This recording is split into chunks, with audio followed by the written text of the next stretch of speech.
इसके मुंह में खून था, शरीर में कोई कपड़ा नहीं था, पैर दोनों राइट एंगल में मिला गया, एक पाँव बेड के इस तरफ, एक पाँव बेड के इस तरफ मिला गया।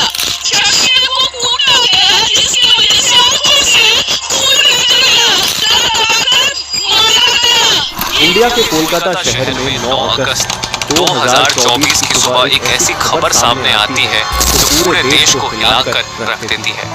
ये खबर थी एक 31 साल की महिला डॉक्टर की जो कोलकाता के RG Kar medical college and hospital में अपनी ट्रेनिंग कर रही थी। हॉस्पिटल जैसे सुरक्षित माने जाने वाले जगह पर इस महिला डॉक्टर का मर्डर एंड रेप होना काफी चौंकाने वाला था। इस घटना का खुलासा तब हुआ जब डॉक्टर के डेथ बॉडी का पोस्टमार्टम किया गया। इस रिपोर्ट ने लोगों की रूह तक को हिला दिया, क्योंकि यह मामला सिर्फ एक मर्डर का नहीं था, बल्कि इससे कहीं ज्यादा खौफनाक केस था। पोस्टमार्टम रिपोर्ट में खुलासा हुआ कि उस डॉक्टर की हत्या गला घोंटकर की गई थी, इतनी ताकत से कि उनका थायराइड कार्टिलेज तक टूट गया था। इस हत्या के पहले डॉक्टर ने अपनी जान बचाने के लिए कोशिश किया था।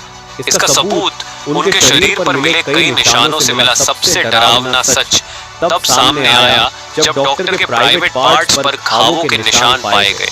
इससे साफ हुआ कि यह सिर्फ मर्डर का मामला नहीं था, बल्कि ये रेप के बाद किया गया एक खौफनाक हत्याकांड था। हॉस्पिटल के परिसर में इतनी बड़ी घटना हो जाती है और किसी को कान खबर तक नहीं होती। क्या उस रात कुछ ऐसा हुआ था जिसे जानकर आप गुस्से से बौखला जाओगे?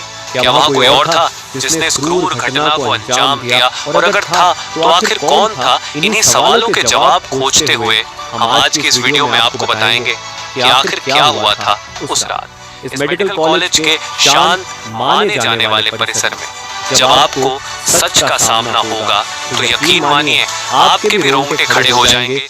Guys, before starting this video, let me tell you कि मैं यहाँ पर उन फीमेल डॉक्टर को श्रुति नाम से रेफर करने वाला हूँ, एंड ये उनका रियल नेम नहीं है, सो कंफ्यूज मत होना। श्रुति एक जूनियर डॉक्टर जो कि कोलकाता के RG Kar medical college and hospital से अपनी डॉक्टर की ट्रेनिंग ले रही थी 8 अगस्त 2024 को।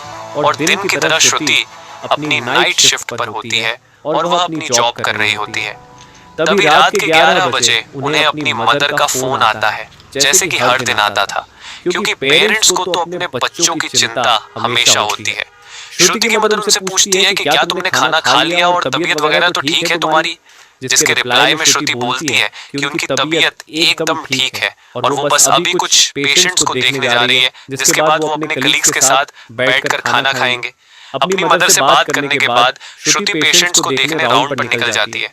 सारे पेशेंट्स को देखने में और अपना काम खत्म करने में श्रुति को रात के 2 बज जाते हैं, जिसके बाद वो अपने कलीग्स के साथ जाकर हॉस्पिटल कैंटीन में ही बैठ जाती है, जहां मिलकर ये लोग अपना खाना भी खाते हैं और साथ साथ थोड़ी बातें भी करते हैं।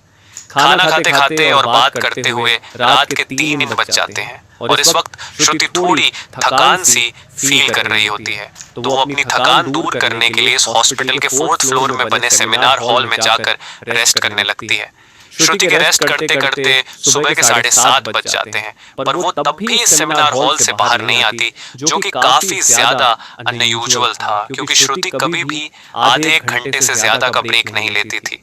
हॉस्पिटल का एक वर्कर जो कि सुबह की शिफ्ट स्टार्ट होने से पहले हॉस्पिटल के सारे रूम्स को चेक कर रहा होता है और वो ऐसे ही सारे रूम्स को चेक करते हुए इस सेमिनार हॉल की तरफ आता है।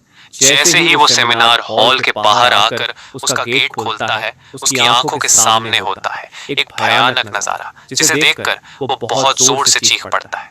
इस वर्कर की चीख सुनकर आसपास के लोग वहां इकट्ठा होने लगते हैं। इस रास्ते से इस फ्लोर पर एंटर करा जाता था, वहां पर कुछ सीसीटीवी कैमरा थे। पुलिस वाले इन सीसीटीवी कैमरा में सुबह के 3 बजे से 8 बजे के बीच की रिकॉर्डिंग चेक करते हैं कि इतने टाइम के बीच कितने लोग इस फ्लोर पर आए और गए थे। इन सीसीटीवी फुटेजेस को चेक करने के बाद ये पता चलता है कि टोटल 6 लोग इस फ्लोर पर आए और गए थे। ये पता लगने के बाद पुलिस वाले एक एक करके इन 6 लोगों को पूछताछ के लिए बुलाते हैं कि वो लोग वहां पर उस टाइम क्या कर रहे थे। और इन लोगों को इस बीच यहाँ कुछ भी अजीब दिखा कि नहीं, इन लोगों से पूछताछ के दौरान पुलिस वाले उनके फोन का ब्लूटूथ भी ऑन करके चेक करते हैं कि जो ब्लूटूथ हेडसेट उन्हें मिला था वो इनमें से किसका था, क्योंकि आपको पता होगा ही कि एक बार अगर आप किसी ब्लूटूथ डिवाइस से अपना फोन पेयर करते हो तो अगली बार वो उससे इजीली कनेक्ट हो जाता है। और फाइनली पुलिस वालों की ये ट्रिक काम भी आती है, क्योंकि ये ब्लूटूथ नेक बैंड इन 6 लोगों में से एक आदमी के फोन से कनेक्ट हो जाता है, जिसका नाम था संजय रॉय, जो कि एक सिविल वॉलंटियर था। सिविल वॉलंटियर वो लोग होते हैं जो कि पुलिस के अंडर काम करते हैं और उनकी हेल्प करते हैं छोटे मोटे कामों को मैनेज करने में। लाइक आपने बहुत सारे फेस्टिवल्स अनऑथराइज्ड पार्किंग या भीड़ भाड़ वाले एरिया में देखा होगा कि कुछ ब्लू कलर की यूनिफॉर्म्स पहनकर ऑफिसर्स खड़े रहते हैं, जिनका काम होता है कि विदाउट एनी रीजन कहीं पर भी ज्यादा क्राउड इकट्ठा ना हो। तो अब पुलिस वालों को अपना पहला कातिल मिल चुका था, जिसके बाद वो संजय रॉय से और गुस्से से पेश आने लगते हैं।